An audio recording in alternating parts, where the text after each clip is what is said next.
Radyo DCGB, ang kabilugan kan mga baretang kinalap kan pinagsarong puwersa kan News Center asin Mega Force Patrol. DCGB Bareta alas 12. DCGB Bareta alas 12. Mga pinakahuring pangyayari sa Kabikolan, sa nasyon asin ibang parte kan kinaban. Ibabareta na ngunyan. DCGB Bareta alas 12. Ngunyan ang sa inyong tagapagbareta. Marahay na ito mga tugang. Sabado po ngunyan, petsa 11 sa bulan kan Marso 2023. Ini ang Bareta alas 12 sinakonsedong tagapagbareta, Mardila Daingiba. And outside live sa Drakulang mga Bareta sa lado lokal, Magnificent 5 kan Barangay Anuling sa Kamaligalbay, pipasumitiran ng aplikasyon Alcalde Baldo, tanganing matawan tulos ng trabaho sa lokal na gobyerno. Lokal na gobyerno kan Legazpi nagpahayag nin suporta sa mga lakdang Kampideya, Bicol kontra sa illegal na droga. Sa lado nasyonal, Pilipinas matabang sa Syria para sa mga biktima kan linog kanakalihis na bulan. PBBM tiwala na mas magkakaigwa ng kredibilidad ang election system sa nasyon dahil sa pigagamit ng modernong teknolohiya. Sa ibang nasyon, 7 katao gadan matapos ang pambabaril sa sarong meeting hall sa Germany. Sa lado ng Karawati Sports, Filipino gymnast na si Carlos Yulo nakalaog na sa finals kan FIG Artistic Gymnastics World Cup. Yan ang headlines. Ngayon si detalles ka mga bareta enot sa lado lokal. Ang baretang ini hatod sa Indukan. Ginebra San Miguel. Iba ang ngiti ngayon sa One Ginebra Nation. Drink responsibly.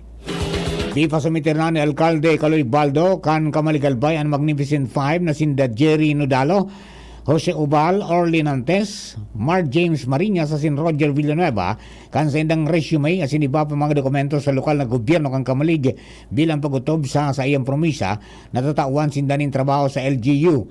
Sinabi ni Baldo na magkakanigo na tawanin pagmidbid asin trabaho ang nasabi mga residentes kan Barangay Anuling dahil sa dakulan nindang kontribusyon tanganing maging matarayumpo ang search and retrieval operation sa 4 na pasahero kang buminagsak na Cessna 340A sa Taludtod kang Bulkan Mayon.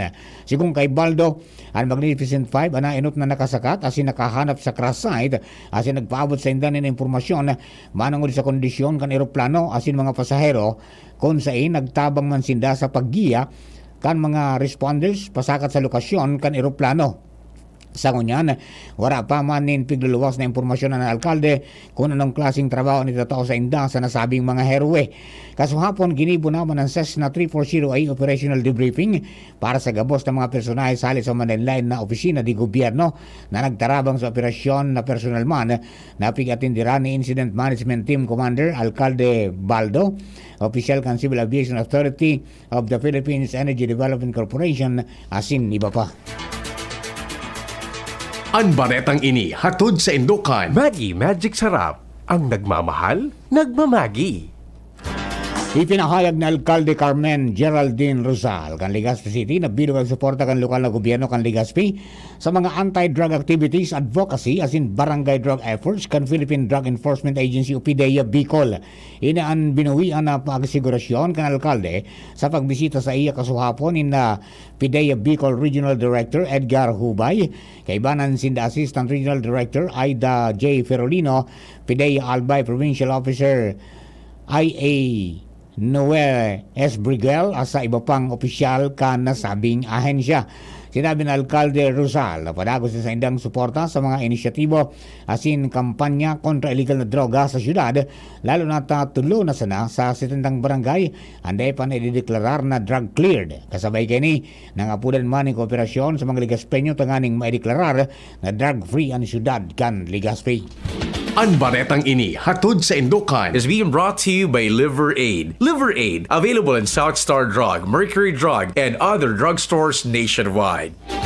Mientras tanto, target ko niya ang lokal na gobyerno kan Legazpi na magbugta ka naman in fire substation na northeng parte kan syudad kan Legazpi.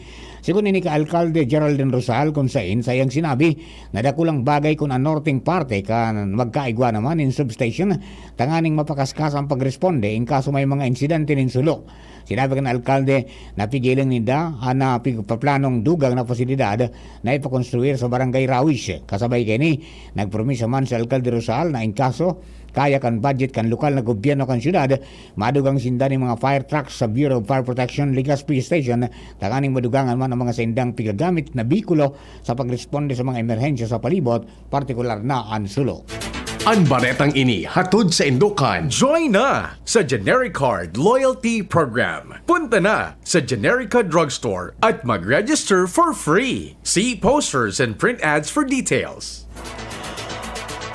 Apera sa pagkapadakol ng similya ni mga sira, crabs asin iba pa, pagtaon ng alternatibong hanap buhay sa mga residentes asin pagkapakusog kan turismo, makakatabang man ang multi-species marine hatchery sa barangay Moonon sa Ligao City sa pagpapalangkaw kan income kan syudad. Sigong kay Albay 3rd District Representative Fernando Didi Cabredo, na basado sa ginibong pag-aadal kan Bureau of Fisheries and Aquatic Resources o BFAR, pagkakarkulong nasa 5 milyon pesos ang projected income kan lokal na gobyerno kan Ligao City sa masunod na 5 taon pag nag-operate na ang nasambit na fasilidad. Sinabi ni Cabredo na oras na magpuan ang operasyon kanasabing fasilidad, dakulang tabang ini para mapadakulban ang mga similya kanin sira na pwedeng mag-supply sa mga kataraning na munisipyo asin probinsya. Sa paagi man kay ni, makakapaginganyar sa mga residentes na magkaigwa ng mga sadiring fish ponds in kaso maluyan dakop din sira sa kadagatan, igos din alternatibong hanap buhay asin dugang na empleyo. Piglalaom na posibleng sa katapusan kan Marso o sa Abril, kan presenting taon, magpuon man o basbasan o inaguraran ang nasabing pasilidad sa syudad kan Ligao. Inapprobara na kan sanggunang palalawigan ng Albay ang ordinansa sa munisipyo kan Piuduran na nag-institutionalize sa pagtaon ng asistensya sa mga personang kaibanan sa Individuals in Crisis Situation o ICS. Sa Municipal Ordinance No. 23 Series of 2023, wala ninahiling na pagbayular ang Provincial Legal Office as in Provincial Social Welfare and Development Office dahil sa nakasunod ini sa guidelines kan Department of Social Welfare and Development o DSWD. Nakapalaman digdi ang pagtaonin sa mga ICS na magkakaning asistensya pinansyal para sa burial, medical, transportation, financial assistance as in referral services. Nakatala na tawanin onra kan sanggunang palalawigan kan Albay ang Bicol Sikaran Team. Ini makalis na makakuha ang grupo nin 46 na medalya sa katatapos pa sa ng 60th National Sikaran Tournament na ginibo kong Pebrero 19 sa Good 20 sa Baras Rizal. Sa ipiglatag na resolusyon ni kinatawan Jesus M. Go, plano kaining matawan nin onra asin komendasyon ang grupo kamang albayano na nagpailing nin tibay sa kompetisyon asin nagdara nin onra sa probinsya kung saan nagakosinta ng 21 gold medal, 11 silver asin 14 bronze.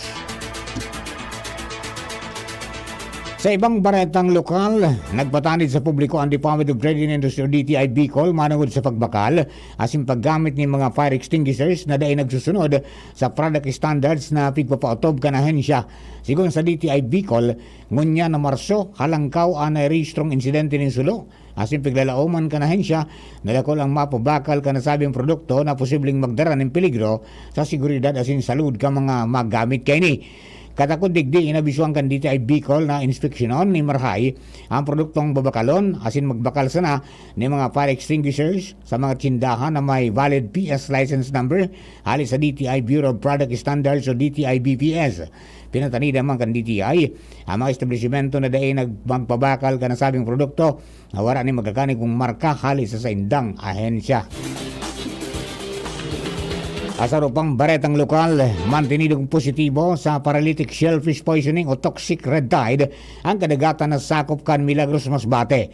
Sigun ini sa laboratory examination na ginibok ang Bureau of Fisheries and Aquatic Resources o BFAR, National Fisheries Laboratory, mantang ang Sorsogon Bay, Huwag Lagoon, asin Matnog Sorsogon, asin coastal waters sa Mandaon, Masbate ang mantinidong salbado sa red tide. Sinabi ni BFAR Bicol Regional Director Ariel Yupio Quinto na sa indang ahensya padago sa pagkondukta ng information campaign asin pagparumdom sa publiko na maigot nindang ipagbawal ang pagkaon, pagkolekta, pagtransportar, pagpabakal asin pagbakal ng mga shellfish hali sa kadagatan na sakop ka Milagros Masbate dahil sa peligro kayni sa salud. Dugang pa ni Pio Quinto na mga sira ang pwede man na ikonsumo alagad kay po nining linigan, hugasan asin lutuunin marhay bago man kaunon. Pero merong party po yan. Kambareta alas 12 mga bareta niya to sa lado lokal. Bareta sa lado nasyonal.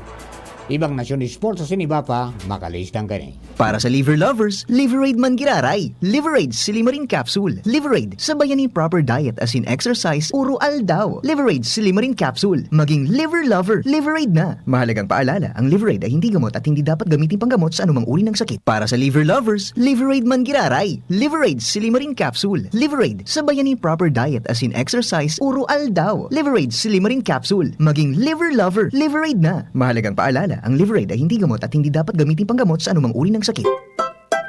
Maugmang ibinabalik kan DZGB ang programang Lakaw, Maghiras, Year 2. Sarabay na nagbabaklay bilang magturugang. Maghinanyog kan katotohanan susog sa katukduan kan kagurangnan. Maugma asin sarabay na maglingkod sa banwaan. Marina, sabay na. Lakaw asin maghiras. Sa programang ini, sa Indong Makakaiba, si Monsenyor Crispin Bernarte. Alas 2 ng hapon kada Biyernes. Lakaw, Maghiras, Year 2 sa DZGB. Always number 1. Always at your service.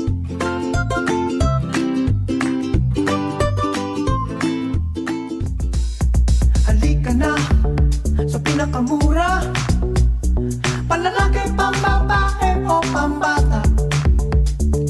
Sexy fashion, presyong abot kaya. Dito ka na sa tunay na pangmasa. Bag, shoes, pants, RTW. Dito na sa home, marami ang matitipid mo. Budget ay sapat sa bilihing mura. Dito na tayo sa tunay na pangmasa. Home Enterprises, the cheapest in town. Home Enterprises. 7 healthy habits para sa healthy Pilipinas. Huwag nang magulat sa kumakalat, matay inulat sa tamang ulat. Ang dapat babakunahan na, mahalaga na bata pa kahit matatanda. Bakuna muna, una sa lahat. Yeah! Do it na yan! Kalusugan ay unahin at mga nahin ng mamamayan ay healthy Pilipinas. Malakas sa magandang bukas ang bawat Pilipino sa mundo. Sa ulado ang pitong ito. Sa healthy habits go na go. Para sa healthy Pilipinas. Coronavirus ba ang hadlang sa pag-aaral ninyo? Andito na ang Southern Luzon Technological College Foundation Incorporated ay gumawa ng hakbang sa mga gustong mag-aral sa junior, senior high school at kolehiyo. Ang SLTCFI ay handang umagapay sa mga mag-aaral upang may pagpatuloy ang kanilang pag-aaral at pagharap sa new normal o sa makabagong panahon na ating kinakaharap. Sila ay nag-o-offer ng flexible blended learning o online or offline/modular classes. Kung may sapat na gadget o may maayos na internet connection, maaari niyang piliin ang online classes. At kung ang estudyante naman ay walang sapat na gadget at walang maayos na internet connection, maaari niyang piliin ang offline/modular classes. Sa ganitong paraan, malaki ang matitipid ng mga magulang, wala na silang iisipin na pamasahe, baon at iba pa na kinakailangan. Ngayon, mas magagabayan palalo ng mga magulang ang kanilang mga anak at higit sa lahat, masisiguradong mapaprotektahan pa sila sa mga pwedeng masagap sa labas tulad ng COVID-19. SLTCFI course offered junior high school, grade 7 to grade 10, senior high school, grade 11 to grade 12 with academic track, STEM, GAS, ABM, and HUMSS. College, Bachelor of Secondary Education, majors in English, Mathematics, and Filipino. Bachelor of Technical Vocational Teacher Education Program, Bachelor of Science in Business Administration, major in Human Resource Development Management, major in Business Process Service Management, and major Major in Financial Management, Bachelor of Tourism Management, Bachelor of Science in Computer Science, Bachelor of Science in Information System, Associate in Computer Technology. What are you waiting for? Enroll now in our online registration. Visit www.sltcfi.com/ENROL. And for more information, please contact us at 0977-147-3488. Basta SL, wow! Sa pagkapadagos kang Bareta, alas 12 naman kita sa Bareta niya to sa Lado Nacional. Matabang ang Pilipinas sa Syria para sa mga biktima ng linog kanakalihis na bulan. Sigon kay Presidential Communications Office of PCO Secretary Cheloy Garafil, nantamang na niyo ang financial assistance na nagkakantidad ng $200,000 na itatao sa nasyon sa pagitan Department of Foreign Affairs o DFA sa Syrian Arab Republic bilang donasyon o pwera pa sa ibang relief assistance base sa anunsyo kan DFA na bilang miyembro kan International Community of Nations pagsusuportaran kan Pilipinas anis persons kang kinaban na tabangan ang mga biktima nin linog bako sa nasa Turkey kundi maging kan Syria. Sinabi pa ni Garafil na base man sa direktiba ni Presidente Bongbong Marcos, maigot na magkakaigwaning koordinasyon ang mga magkakanigong ahensya ng gobyerno para magpotob nin humanitarian commitments sa Syrian government. Magramduman na enot ng nagpadarama ng Pilipinas ng 82-man Philippine Interagency Humanitarian Contingent sa Turkey para umayuda sa response operations sa mga biktima ng linog. Tiwala si Presidente Ferdinand Marcos Jr. na mas magkakaigwan ng kredibilidad ang election system sa nasyon dahil sa mga pigagamit na mga modernong teknolohiya sa pagatindir kang Presidente sa First National Election Summit. Sinabi kay ning siguradong may papautob ang positibong pagbabago, magkakaigwan ni mas marikas na election result transmission asin magmamantinir ang accuracy kan eleksyon dahil sa mga magabagong teknolohiya asin ini napapanahon man sa ginibong First National Election Summit kang Commission on Elections o COMELEC para sa preparasyon sa gigibo na barangay asin sangguniang kabataan election sa maabot na Oktubre. Sigon kay Presidente Ferdinand Marcos Jr. naugma siyang may mga siring na aktibidad dahil sa magdataw ini nin lugar para magkaigwanin national dialogue sa pagultanan ka mga election stakeholders sa pagbilog ka mga polisiya, plano asin programa para sa mas marikas na proseso ka mga gigibo na eleksyon sa nasyon. Nangapudan man ang Presidente nin mas aktibong kooperasyon gikan sa mga stakeholders, experts sa civil society organizations para masiguro ang patas, matangkilo asing kredibleng eleksyon sa Pilipinas. Matapos ang maabot sa 5 taon, naaresto man giraray kan Philippine National Police ang gunman sa pambabadil kay dating 13 Martires City Vice Mayor Alex Lubigan asin sa driver kay ini. Namidbidan ng suspect na si Ariel Faiton na nadakop sa barangay San Jose, Antipolo City. Nakumpiskar kay Faiton ang sarong kalibre 45 baril asin 16 na pidaso ng bala.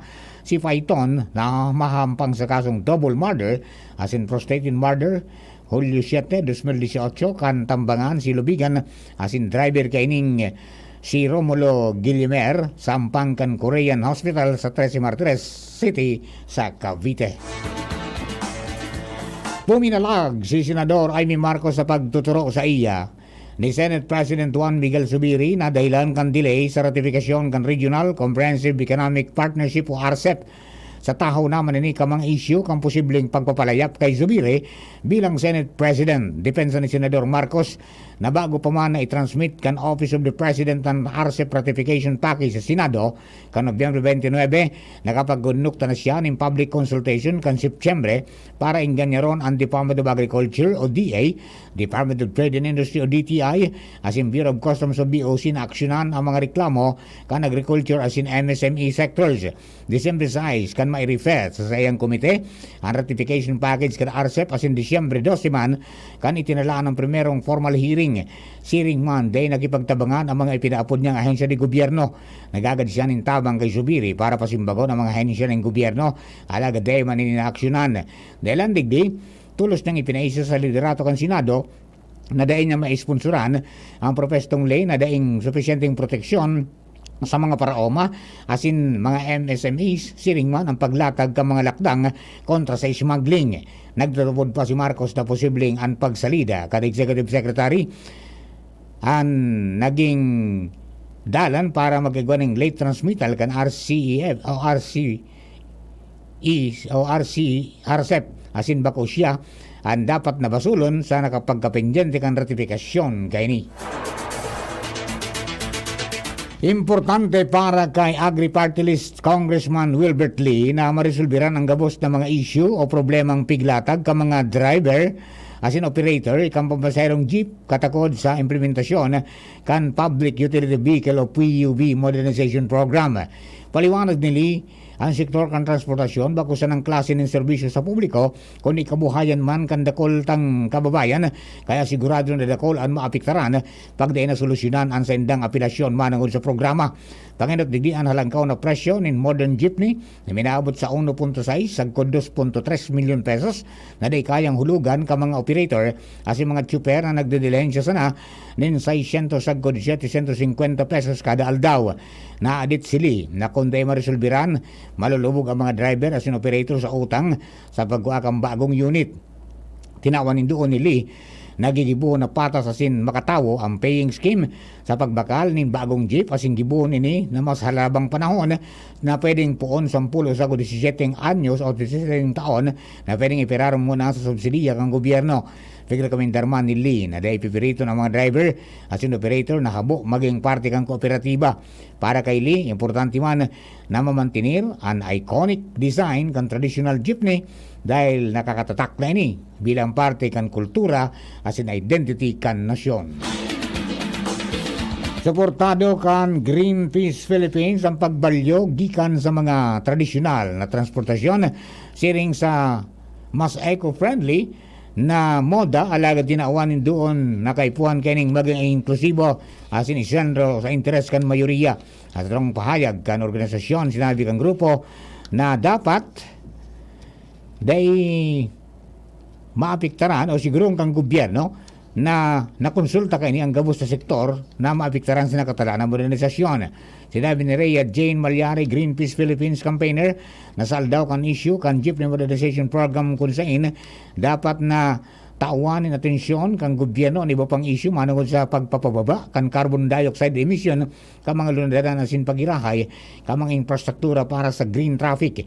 Enot ng pinaluwas kang gobyerno ang Executive Order No. 12 Series of 2023 kaninero kung saan ibinabaan taripa sa mga electric vehicles asin mga piyesa kaini para mainganyar ang paggamit ng EVs para mapababa ang carbon emission kan nasyon.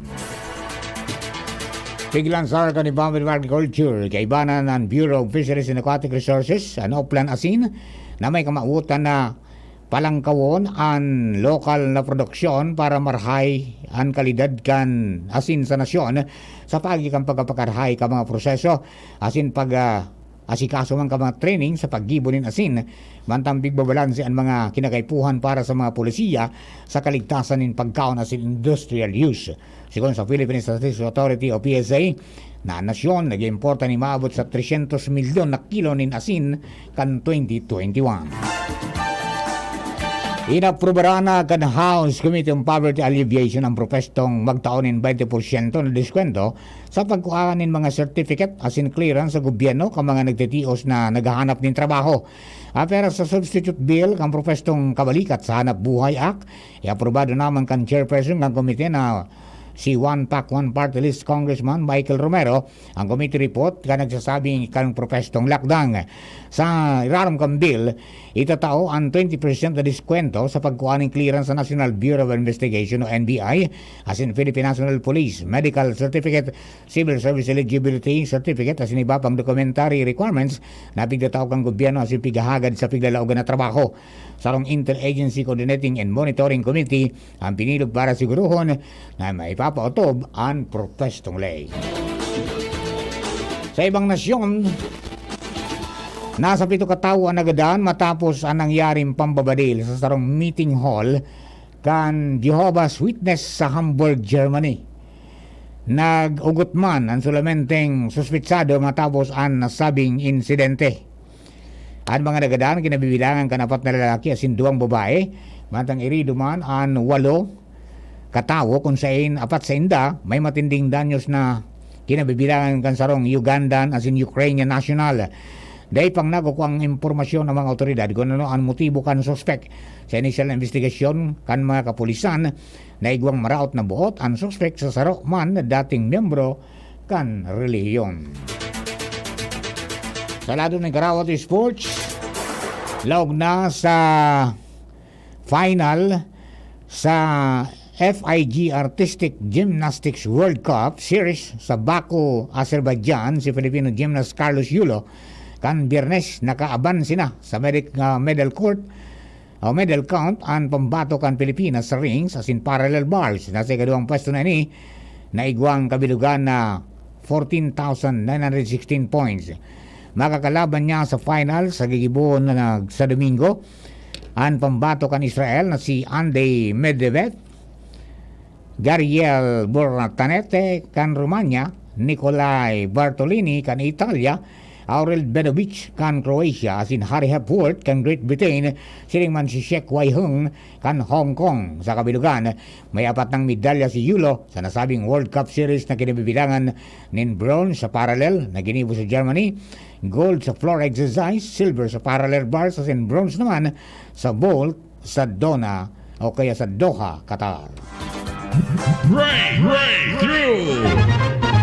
Sa satuyang bareta sa siyensya asin teknolohiya, electric ceiling fan na naimbento ni Philip H. Dale sa pinakang enot na electrical ceiling fan kan taon 1890. Iniginibo niya kung saan nagtatrabaho sa Singer Company. Ginamit ni Dale ang Singer sewing machine motor. Tanganing magandar ang blades kanasabing ceiling fan. Sa ibong kan pagpamidbid niya sa publiko, padagos niya man gilayon ining pigpapagayon, tanganing mapakarhay ang imbensyon ng ceiling fan, ginamit para sa mga produkto, asin mga trabador, tanganing day mainitan. Sa ngunyan, tigagamit na ini sa mga harong, opisina, hotel, asin maging sa mga restaurant. Istoryang naiiba! Sa satuyang espesyal na istorya, day makapaniwala ang sarong babae sa England, kan mailing niya na sa sarong commercial kan restaurant na Spice Cottage ang sayang agom na nagadan kan taon 2014. Mailing sa video na ang restaurant panon in customer kung saan nagsisilbi ang mga waiter ning pagkaon sa kada table kung saan mahiling man ang agom ni Lucy Watson na si Harry na saro sa mga customer. Alagad siyam na taon na ining gadan. Nagkomento si Watson sa video kan Enero 16, 2023 asin naghapot kon kasuaring ginibo ang advertisement alagad ang simbag kan Spice Cottage FB page na mismong kan Enero 23, 2023 tindag ginibo ang video. Nag-viral ang comment ni Watson asin dakol na mga nagtubod na baka may multo sa restaurant. Ipaliluwanag mang kan restaurant na wara nin multo sa indang negosyo asin ang sinabing personang pigduturo na agom ni Watson iyong personal indang kamidbid. Kanenero 30, ipinost sa FB page kan Spice Cottage Restaurant ang retrato ni Alan Harding na bigtutubudan ng multo sa video. Flashback! Marso 11 kan taon 1966 o 1966, anal daw kan pagkumpirmar sa pagbanga sa 4 na probinsya kan Lumang Mountain Province. Ang Lumang Mountain Province dating nakasabay sa Rion kan Ilocos o Region 1 asin natatadang parte naman sa Cagayan Valley o Region 2. Alaga din ibinanga sa 4 na probinsya ang Benguet, Kalinga, Apayao, Ifugao asin Mountain Province. Sa ngunyan, ang tulong probinsya asin ang binangang Kalinga asin Apayao kaibana sa Baguio nakalaog na sa CAR o Cordillera Administrative Region. Mga tugang yun na po ang kabilugang kan sa tuyang alas 12 mga bareta. Tinipon na sa kinalap sa DCGB News Bay. Sa pakaragas na kaibanan sa pagsurot kang mga bareta. Jenny Machiwilyaran asin si Angel Mustasa. Nakasabay taban sa pagsurat kan sa tuyang mga segments sina Joyce Exiha asin si Jacqueline Sude kan mga interns nato yan sa Bicol University. Sa lado teknikal, kasabay niya ito Kuya Nems Flora, siring man sa DCGB Social Media Department, kasabay niya ito dyan, sina Trescia Marilitana, as in si Richard Astor. Ako man po ang sinong naging tagapagbareta. Ako po si Mardela. Thank you po sa pagantabay and hello kay Colove Navarro. Shout out din kay Vanessa Capino. Maray na udtuman kay Francia Peña de Mesa. Siring man kay na nagantabay dyan sa Las Piñas sa Pulang Lupa 1. Siring man si Jer Aranya na nagantabay. And God bless daw po Philippines all over the world. Sa inyo po ka boss, thank you and God bless the Philippines. Sa indong nadangog ang mga darakulang bareta ngunyan na aldaw. Ang tabayan ng giraray sa aga, ang sarupang edisyon kan DCGB Bareta alas 12.